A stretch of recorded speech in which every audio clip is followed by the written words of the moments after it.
There's a specific sentence someone said to me that I still think about years later, more often than I probably should. It wasn't dramatic. Nobody yelled it. Nobody meant it as some kind of turning point when they said it. It was just a plain, quiet observation, the kind of thing said almost in passing by someone whose job is to notice things the person in front of them has stopped noticing about themselves, and it landed in me like a stone dropped into still water, sending out ripples that took months to fully reach the edges. Before I tell you what that sentence was, I want to set the scene a little, because I don't think it lands the same way without. Before I go any further, if you're new here, welcome, and if any part of what I've said so far already sounds like something you needed to hear, go ahead and hit that subscribe button now, because I don't want you to lose track of this channel before we get to the part of the story that actually matters most. I say that not because I need the number to go up for its own sake, though of course that helps keep this going, but because I've heard from enough people by now to know that these stories tend to find the people who need them at exactly the moment they need them, sometimes long after they first subscribed, scrolling back through late at night during a hard stretch, looking for something that says plainly, "You are not the only person who has felt this way.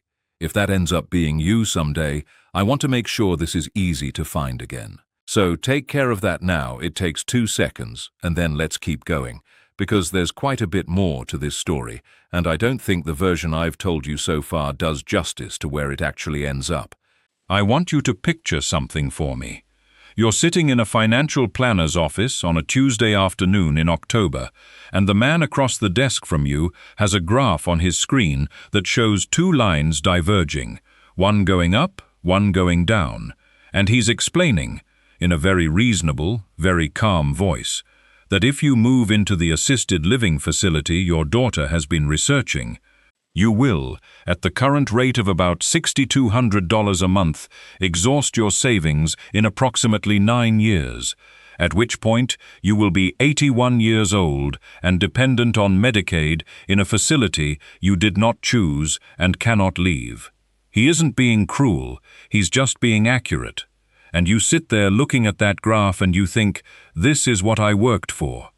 40 years of getting up at 6 in the morning and driving to the same building and sitting in the same chair and doing the same work, and this is the graph it produced. 2 lines going in opposite directions. A retirement measured in how long before the money runs out. That was me, 14 months ago.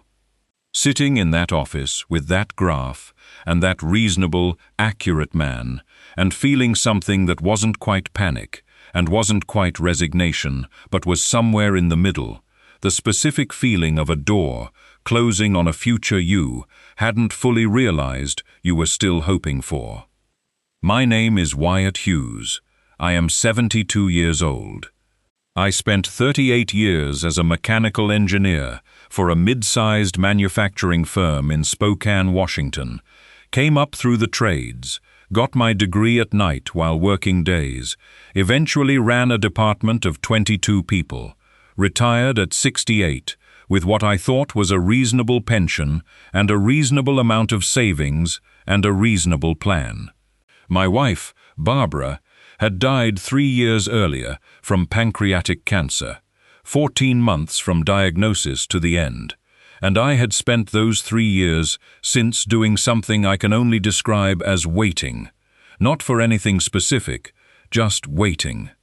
The way you wait when you're not quite sure whether the life you're currently inside is actually your life anymore, or just something you're getting through until the real thing starts again, knowing somewhere underneath that the real thing isn't starting again, that this is it, that waiting is all there is.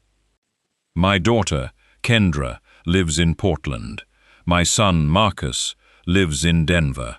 Both of them good people, attentive children, the kind who call regularly and mean it, who show up when they say they will. Kendra was the one who brought me the brochures for the assisted living communities, same as any daughter in her position would have done, because I'd mentioned once, quietly, after a bout of bronchitis that kept me in bed for nearly 2 weeks, that being alone in my house when I was sick felt different than it used to. I hadn't meant it as a declaration of anything. I'd meant it as something you say to your daughter when she calls to check on you and you want to be honest, but Kendra heard it correctly as a signal, because she's her mother's daughter, and her mother never missed a signal in her life. And the next time she visited, she had 3 glossy brochures and a very organized set of notes about what each facility offered and what each facility cost. $6,200 a month was the middle option. Not the most expensive one, the middle one. The one with the activity calendar and the dining room and the photograph on the cover of 2 strangers who were very convincingly pretending to enjoy a game of shuffleboard. I took the brochures home and set them on my kitchen table and looked at them for probably 5 days before I could bring myself to actually read them, and when I did, the number kept stopping me. Not just because of what the financial planner's graph had shown me about what that number meant over time, but because of what it represented in terms of the life I'd be buying with it. A room, staff I'd never met, an activity calendar, the specific, carefully managed version of the end of my life that someone else had designed and that I was now supposed to purchase for $6,200 a month and call it taken care of. I want to be fair to Kendra, the same way that Harold was fair to Diane in his story, because I know that framing is going to resonate with anyone who's been in this position on either side of that table. Kendra was doing exactly what a loving, organized, responsible daughter does when her father is 72 and living alone in a 4-bedroom house in Spokane, and has just told her that being sick alone feels different now. She was solving a real problem. She was just solving it with the only vocabulary she'd been given, which was the vocabulary of managed care and activity calendars and monthly fees, because nobody had ever handed her a different set of words to offer me. The different set of words came from a man named Dale Hutchinson, who I'd worked with for 11 years before he retired ahead of me, who had moved to a city in the southern Philippines called Dumaguete about 4 years before any of this happened, and who I had stayed loosely in touch with, the way you stay loosely in touch with colleagues you genuinely liked, an email at Christmas, a reply to a forwarded joke, an occasional longer note when something real happened in either of our lives. Dale had written to me when Barbara died. A proper letter, not an email, handwritten, 6 pages, the kind of thing only someone who'd lost their own spouse could have written, because it didn't try to explain anything or resolve anything. It just sat next to the grief, the way a good person sits next to it. Dale's wife, Miriam, had died 2 years before Barbara, and he'd moved to Dumaguete about a year after that, and I'd read his occasional updates about that life, with the vague, polite interest you extend to someone else's adventure when you're still too deep inside your own situation to imagine any alternative to it. But now I was looking at a graph in a financial planner's office and a set of brochures on my kitchen table, and I found myself thinking about Dale's emails in a way I hadn't thought about them before, not politely, not with vague interest, but with a specific, focused attention that felt different from curiosity, felt more like research. I went back through years of his messages and read them in a different register, not as reports from an exotic place, but as practical dispatches from a real life that a real person was actually living.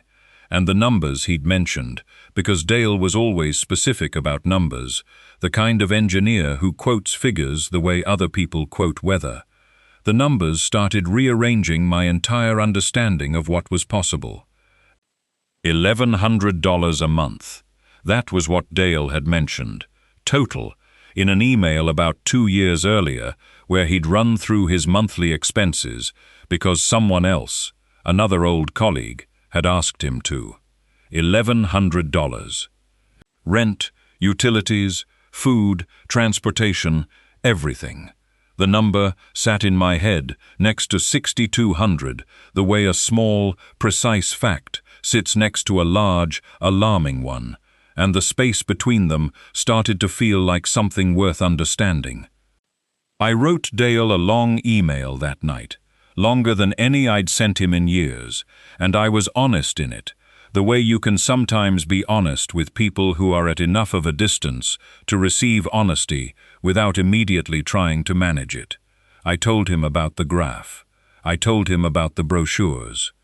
I told him about the bronchitis and what I'd said to Kendra and what that single admission had apparently set in motion.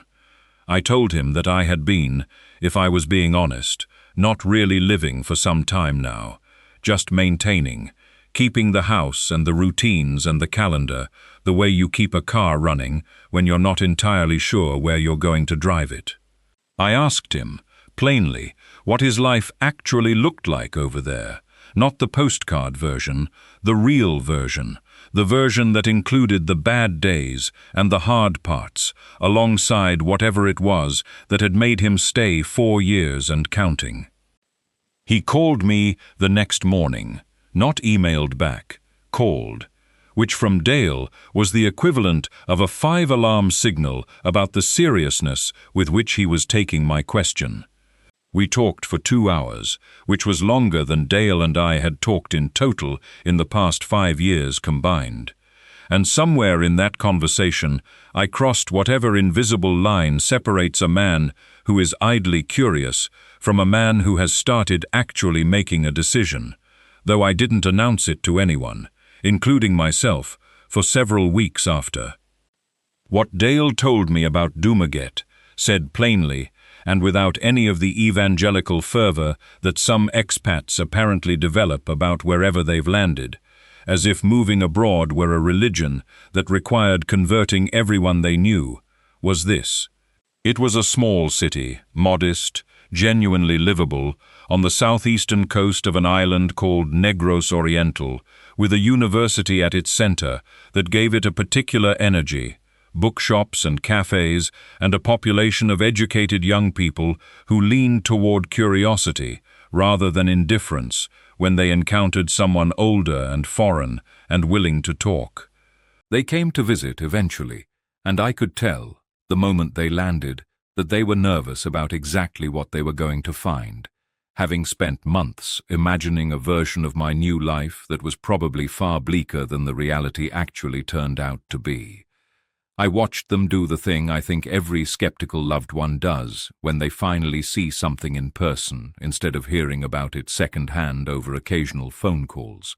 The worry on their face slowly gave way, over the course of just a few days, to something closer to relief, and eventually something closer to genuine happiness on my behalf, watching me move through an ordinary day in a life that clearly had real shape and real people in it, not the isolated, uncertain existence they'd apparently been quietly picturing all along. On the last night of that visit, sitting together somewhere quiet, they said something that stayed with me long after they'd flown home, some version of admitting they'd expected to find someone lonelier, smaller, more diminished than the person actually sitting in front of them.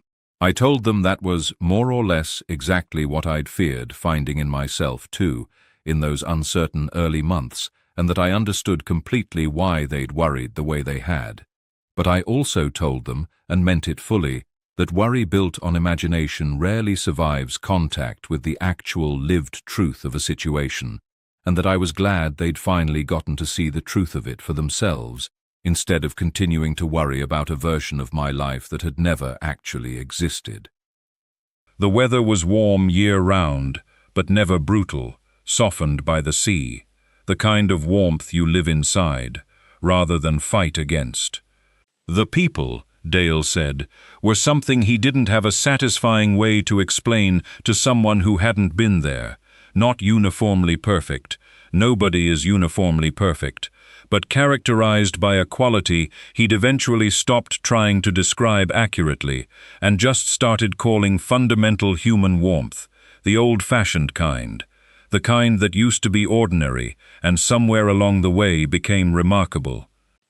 The cost of living, he said, was genuinely what the numbers looked like from the outside, not a trick, not a hidden trap waiting to spring once you'd committed. His rent for a clean, comfortable apartment 2 blocks from the waterfront boulevard was 14,000 pesos a month, which, at current exchange rates, landed somewhere around $240. He ate at local restaurants most evenings, real food, not tourist food, the actual cooking of the city, and his food for the month, including everything he ate at home, came to somewhere between $250 and $300.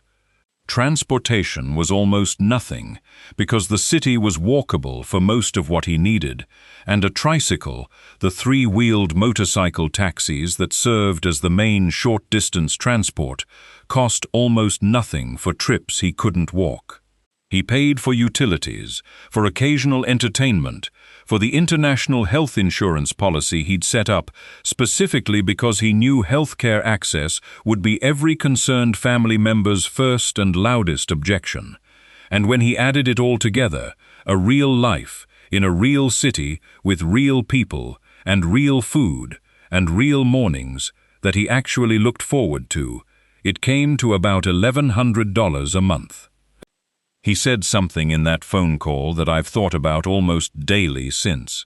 He said the thing people always ask about is whether you miss home, and the honest answer is that you miss specific things and specific people, but that missing home implies a kind of wholeness in the original place that, for him at least, hadn't been true for some time before he left.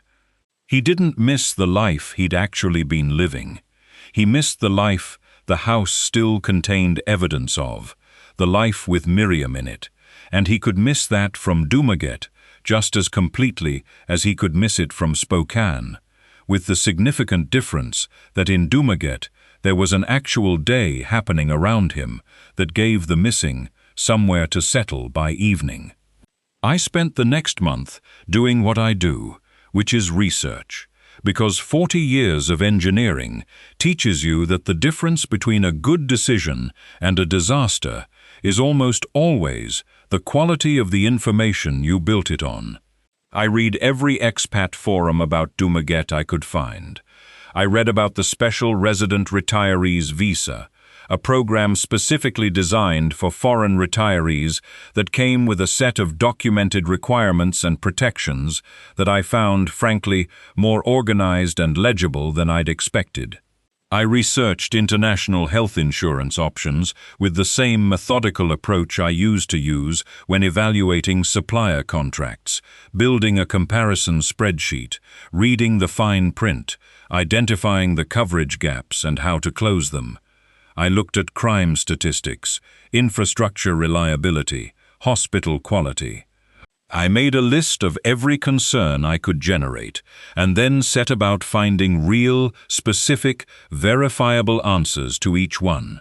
Not reassurances, not "it'll be fine," but actual data and actual accounts from people who had been in the situation and could report back from the other side of it. The more I learned, the more the decision started feeling less like a leap into the unknown and more like an application of the same thinking I'd applied to every large decision I'd made over 40 years. What are the real costs? What are the real risks? What are the realistic outcomes on each path? And which path produces the version of the remaining years that actually resembles the life you want, rather than the life someone else has decided is appropriate for a person in your situation? I told Kendra I was taking a trip to see Dale.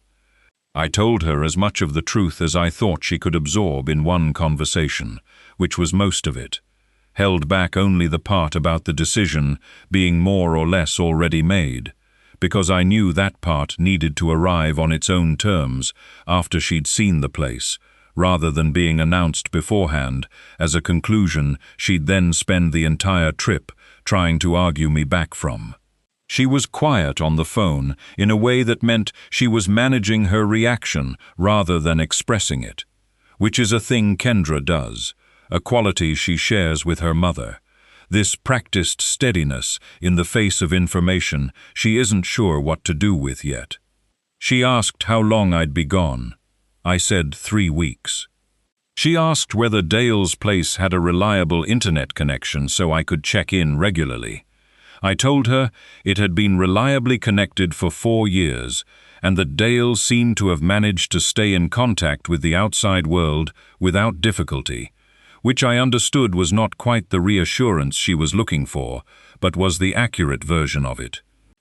I flew out of Spokane on a Wednesday morning in late February, Seattle to Manila, then a short domestic flight down to the island, and a car from the airport to the city.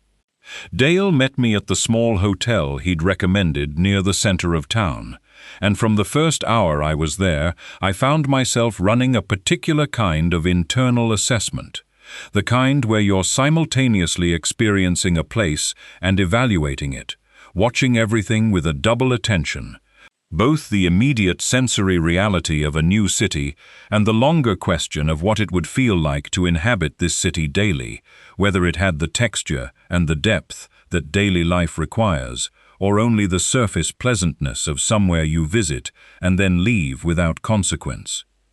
The boulevard was the first thing, Rizal Boulevard, running along the waterfront, wide, tree-lined, with benches and vendors and people at every hour of the day, students from the university with their books, older couples walking the same evening path they'd clearly been walking for years, children doing the things children do near water, and a quality of collective ease that I found genuinely difficult to locate in most American cities in the past decade. A sense of people actually occupying public space rather than passing through it as quickly as possible on their way somewhere private. I walked it with Dale that first evening for almost 2 hours, and we talked the way we had on the phone, but with the additional information of the place itself filling in the gaps between sentences. Dale had been there 4 years. He introduced me, over the following days, to the architecture of his actual days, and I used that word deliberately, architecture, because I am an engineer and structure is how I understand things. And what struck me about Dale's life in Dumaguete was that it had genuine, load-bearing structure, not the performed structure of an activity calendar, but the organic structure that comes from having actual relationships in an actual community that expects your presence and notices your absence. He had a morning coffee place, a small open-air spot near the university called Sans Rival, famous apparently for a cashew cake I ate 3 pieces of in my first week and would have been embarrassed about if it hadn't been so completely worth it. He had a regular afternoon walk. He had a loose weekly rhythm of people, fellow expats and local friends both, and the quality of those connections, the ease and the history already accumulated in them, was something I observed carefully because it answered one of the questions I'd been least sure how to answer in my own research. The question of whether genuine social belonging was actually possible in a place like this for someone arriving in their 7th decade without a single prior connection. The answer, as far as I could determine from watching Dale move through his days, and from the evidence of how people greeted him and spoke about him when he wasn't in the room, was unambiguously yes. Not automatically, not without effort, but available in a way that felt organic rather than manufactured, which was more than I could say for the social programming offered by the activity calendar on the cover of Kendra's brochure. I met a man named Frank on my 4th day, a retired dentist from Ohio, 68 years old, who had been in Dumaguete for 3 years and who had the specific energy of someone who has solved a problem he spent years suffering from, without realizing it was solvable. We had lunch at a small restaurant on a side street where the food was so good and so cheap that I spent the first few minutes doing the mental arithmetic twice because I was sure I'd miscounted. Frank was direct in a way I appreciated, didn't sell me the fantasy version, acknowledged the real adjustments, the bureaucratic occasional frustrations, the infrastructure hiccups, the specific ways the city sometimes tested your patience. But he said, and I've remembered this exactly, he said that the ratio of actual life to actual cost was so dramatically different here from anything he'd experienced back in Ohio, that staying in Ohio would have felt in retrospect like a financial and personal decision he'd made for reasons he couldn't actually articulate beyond inertia and the assumption that this was just what you did. I met a woman named Rosario who ran a small laundry service 2 streets from Dale's apartment, who was 61 years old, who had studied economics at the university 20 years earlier, and who, when I mentioned that I'd been a mechanical engineer, immediately started asking me questions about industrial systems and manufacturing efficiency, with a precision that reminded me of the sharpest people I'd worked with over 4 decades in the trade. We talked for an hour the first time I went in to drop off laundry, and she corrected my understanding of something about local trade policy, with a patience that was clearly her being kind about how wrong I'd been. I went back to that laundry place every few days for the rest of the trip, partly for the practical reason and partly for the conversation, which is not something I have ever said about a laundry service in my entire life. The healthcare question I wanted to verify personally rather than just theoretically, because it was, as I'd anticipated, going to be the hardest part of the conversation with Kendra and Marcus, and I needed real information rather than research document summaries. Dale drove me to the hospital he used for his own regular care, a clean, well-staffed facility where the equipment looked modern and the staff spoke excellent English, and the waiting times, on the 2 occasions I was there, were dramatically shorter than anything I'd experienced at comparable facilities in Spokane in recent years. He introduced me to his doctor, a woman named Dr. Villarreal, who had trained in Manila and done a fellowship in the United States, and who spoke about her patients with the kind of specific, individual attention that I used to assume was the standard, and have gradually learned, over the years, to recognize as a diminishing luxury at most American facilities operating under the kinds of cost and volume pressures that make individual attention inefficient.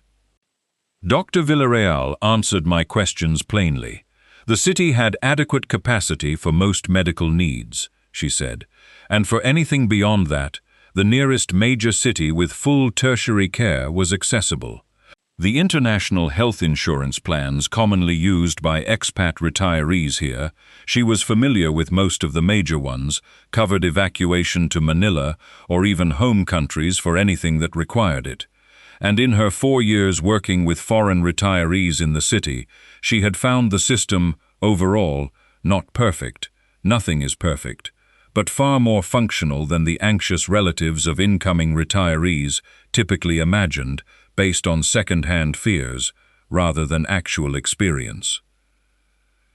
I flew home at the end of 3 weeks with the decision not just made, but engineered, which is the only way I know how to make a large decision, which is to build it out of specific, verifiable components rather than feeling and hope. I spent the following 3 months executing the plan with the same methodical attention I'd brought to every major project over 40 years at work. I selected an international health insurance policy after a comparison process that would have impressed my old procurement team.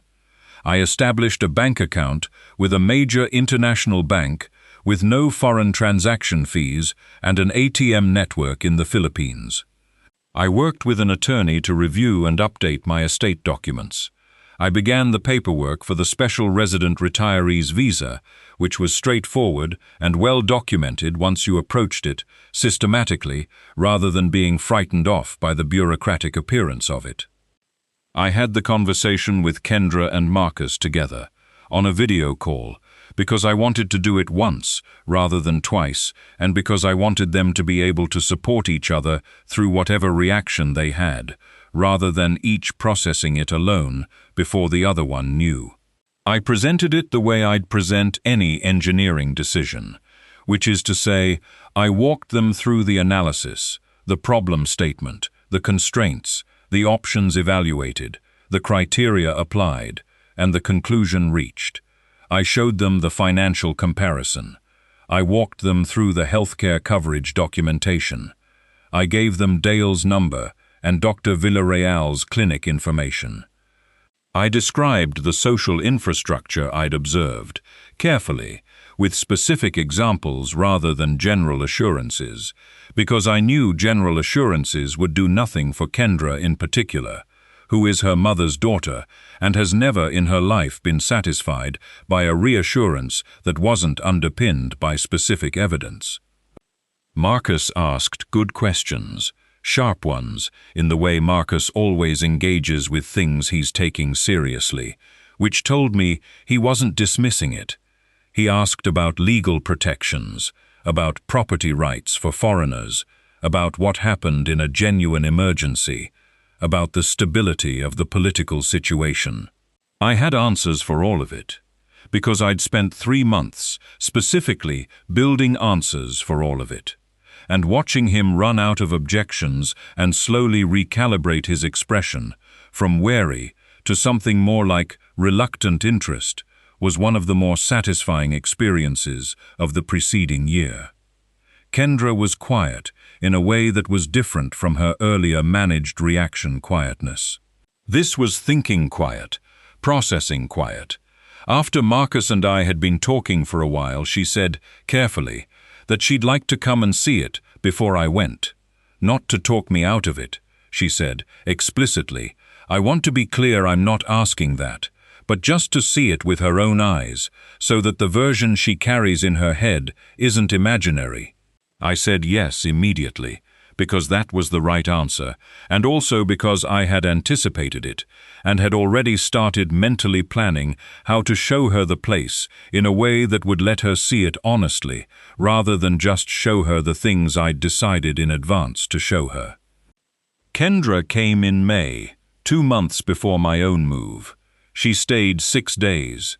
I watched her make the same double attention assessment I'd made on my own first visit, watching the city simultaneously as a tourist and as a daughter trying to determine whether her father would be all right here.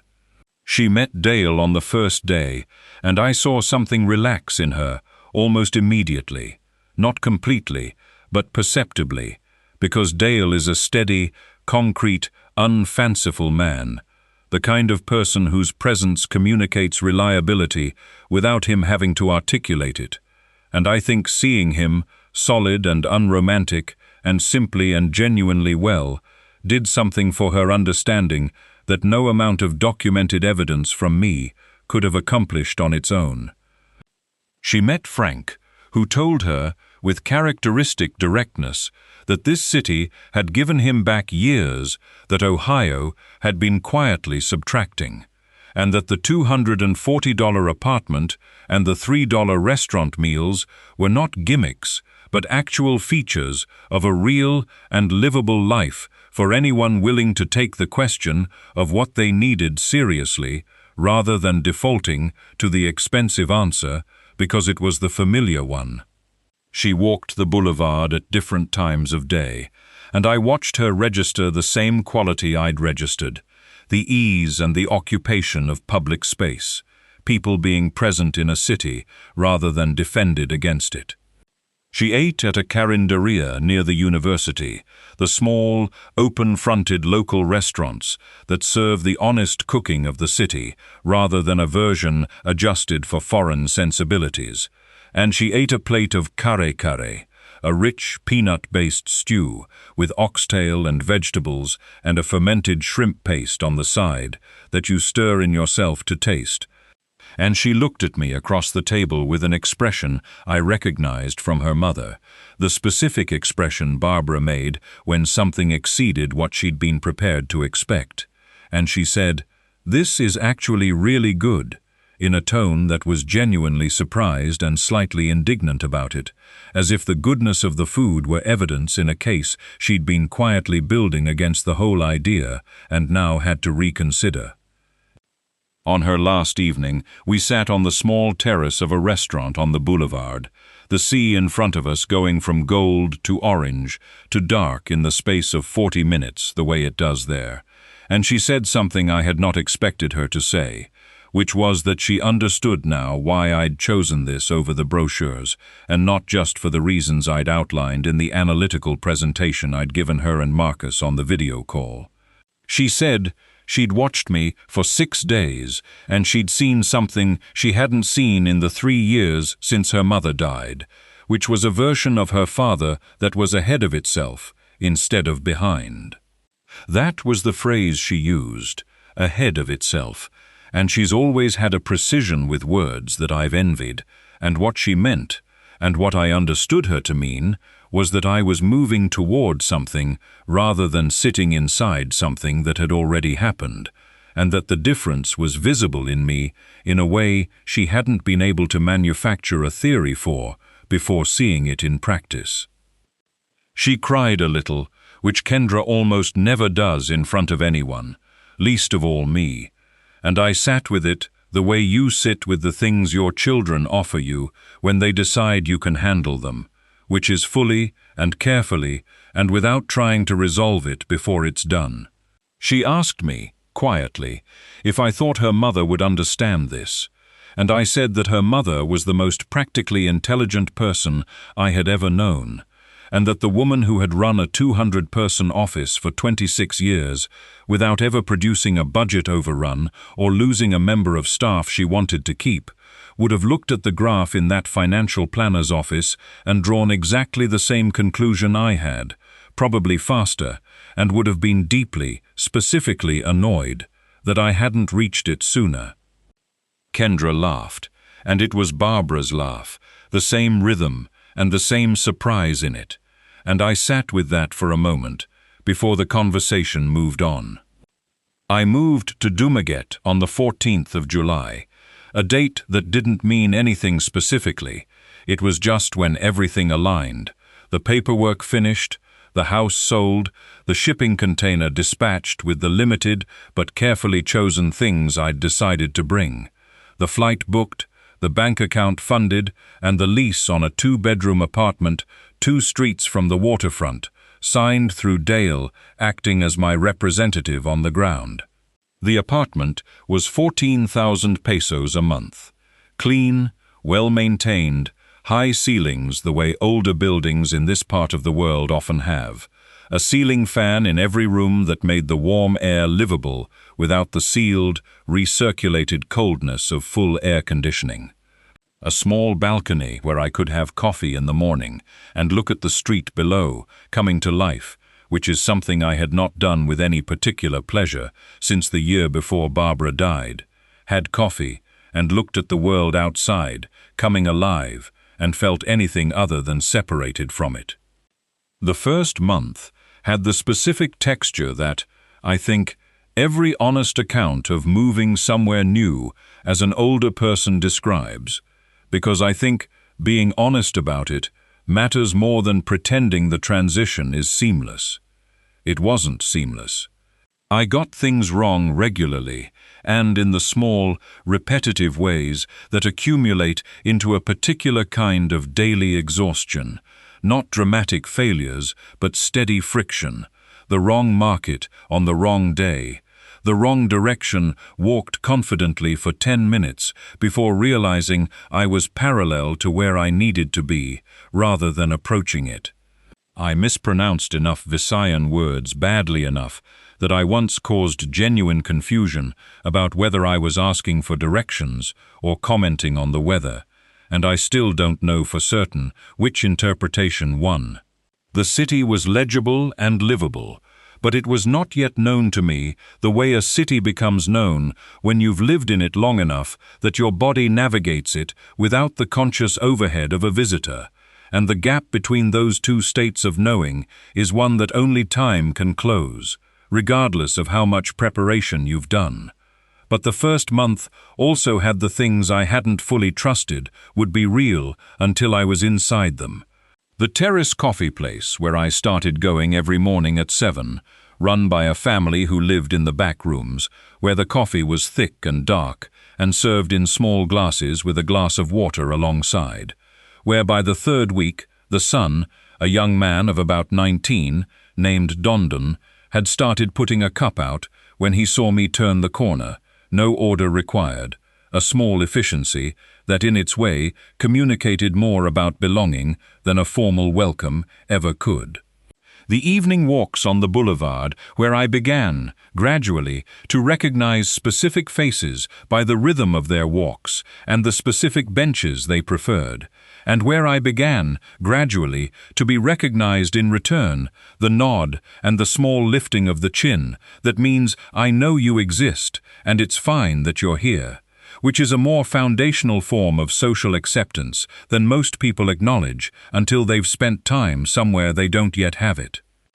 I enrolled in a Filipino language class at the university's Continuing Education Center, not because Dumaguete required it, the English is genuinely widespread, but because I am constitutionally incapable of living somewhere without trying to understand how it works at the level of language, and because the class produced, as a side effect, a circle of fellow students, mostly younger Filipinos, polishing their formal language skills alongside a handful of foreign residents doing exactly what I was doing, that became a consistent social commitment, 3 mornings a week, and eventually a source of actual friendships, in a way I hadn't fully anticipated when I'd signed up for it as a linguistic exercise.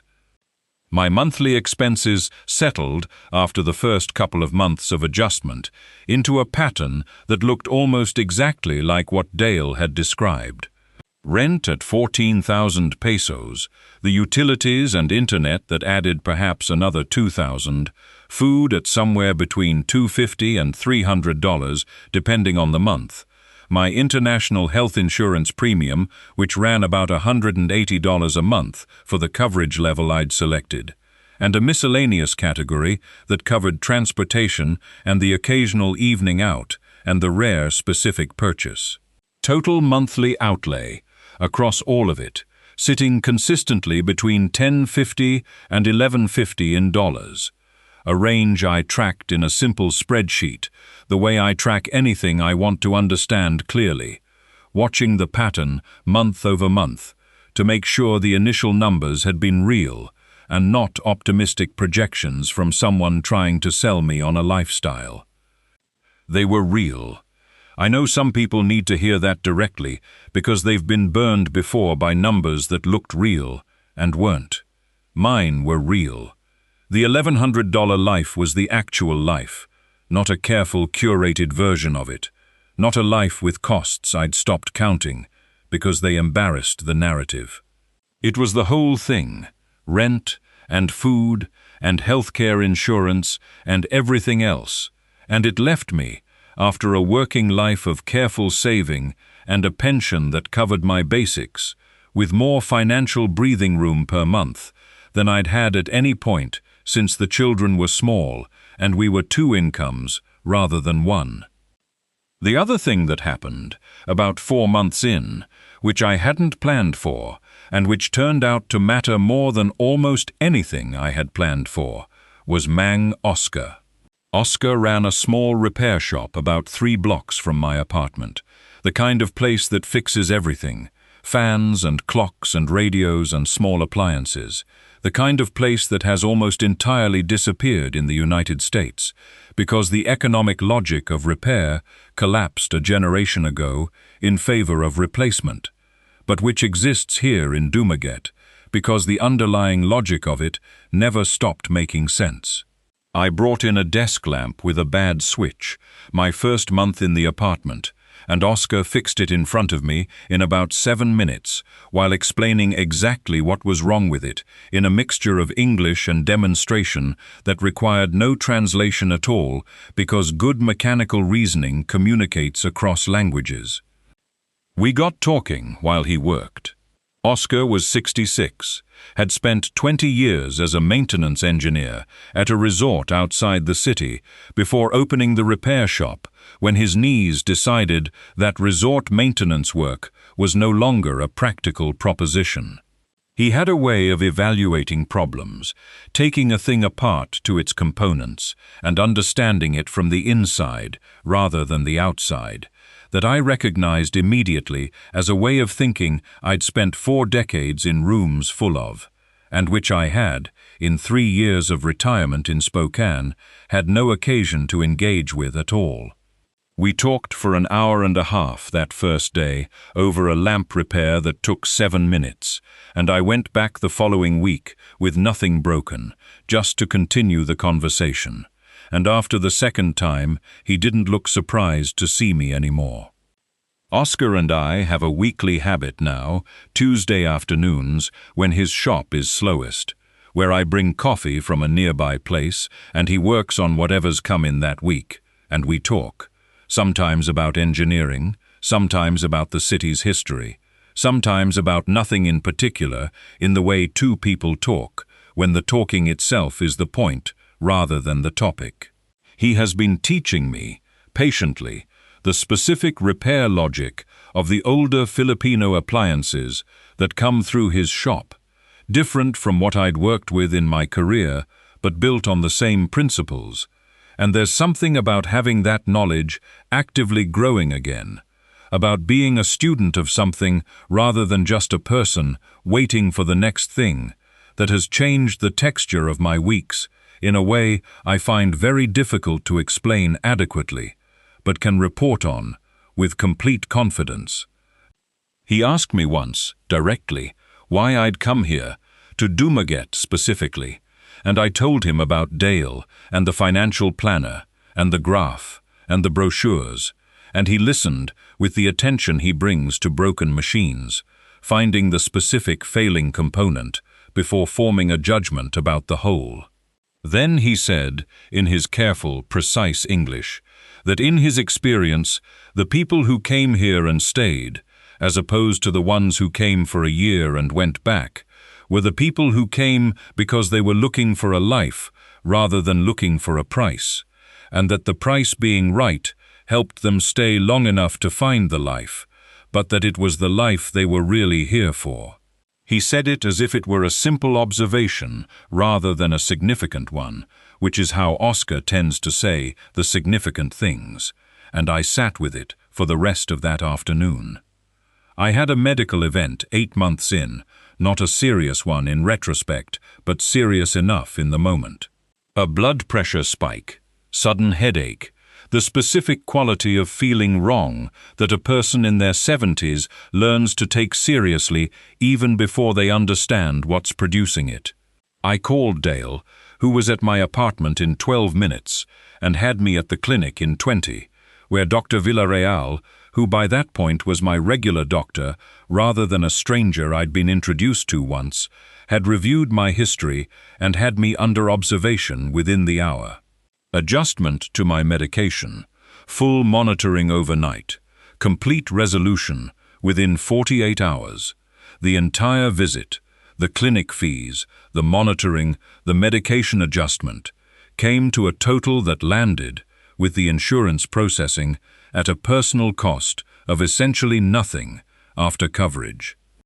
Dr. Villarreal came by before I was discharged and sat with me for 20 minutes, not rushing, not performing efficiency, just sitting and talking through what had happened, what had produced it, what we'd adjust going forward, and what to watch for, the kind of unhurried medical conversation I had not had consistently in the United States since the early years of my career, when the economics of medicine were still structured around time rather than throughput. I told her, honestly, that the quality of my care in this city had exceeded what I'd experienced at home, and she said, without false modesty but also without any particular pride in it, that most of her patients from abroad said something similar, and that she believed it had less to do with any special quality of the city's medicine than with what happens to medical practice when the financial pressure is structured differently, when a doctor's time isn't rationed by a system that treats it as an expense rather than the entire point. I called Marcus from the clinic because I had promised both him and Kendra that I would call immediately in any medical situation rather than waiting until I was out and it had resolved, which was a commitment they'd both asked for specifically and which I'd agreed to because it was reasonable and cost me nothing and mattered to them considerably. Marcus answered on the second ring, which, for Marcus, at 7 a.m. Denver time, told me he'd been asleep and jumped for his phone faster than he'd have admitted. I walked him through everything, matter-of-factly, before he could generate the version of the event that anxiety would have built out of incomplete information, and I heard him settle as the actual facts replaced the feared ones. He asked how the clinic was. I described it. He asked about Dr. Villarreal. I told him about her, specifically and accurately. He asked what the bill had been. I told him. There was a pause, and then Marcus said, dry as always, "That's less than my copay for a checkup." And I said, "I know." And he said, "Okay," in the specific way Marcus says okay when he's updating a prior assessment. And we talked for another few minutes before he had to get going, and the conversation ended differently from how it would have ended if the facts had matched the fears. Kendra called 10 minutes after Marcus did, because they'd obviously spoken the moment he hung up with me, and her call was shorter because she already knew the facts and was calling, I think, mostly to hear my voice and verify in real time that it sounded like a person who was fine, rather than a person performing fineness, which are two very different vocal qualities, and Kendra has always been able to tell them apart. She could tell they were the same this time. The call was 6 minutes long and ended with her saying she'd talk to me on Sunday, as usual, same as if nothing had happened, which was exactly what I needed her to say. The thing I want to describe, because I think it's the hardest thing to convey in advance to someone who hasn't yet made this choice, is what the days actually feel like from the inside. Not the cost breakdown, which I can give precisely, and not the healthcare logistics, which I can document, and not the social infrastructure, which I can describe with examples and evidence. Those are all real, and they all matter, and I've tried to give them their full due. But what I can't fully transfer through the recitation of facts is what it feels like to wake up in the morning with somewhere to be that isn't an obligation, to have a coffee in a place where you're expected, to walk to a repair shop, not because anything is broken, but because a man in his mid-60s who thinks about the world the way you do is there and the talking is good. To buy fish at the market from a woman who calls you by name, even though you still mispronounce hers regularly, and she seems to find this genuinely endearing rather than annoying.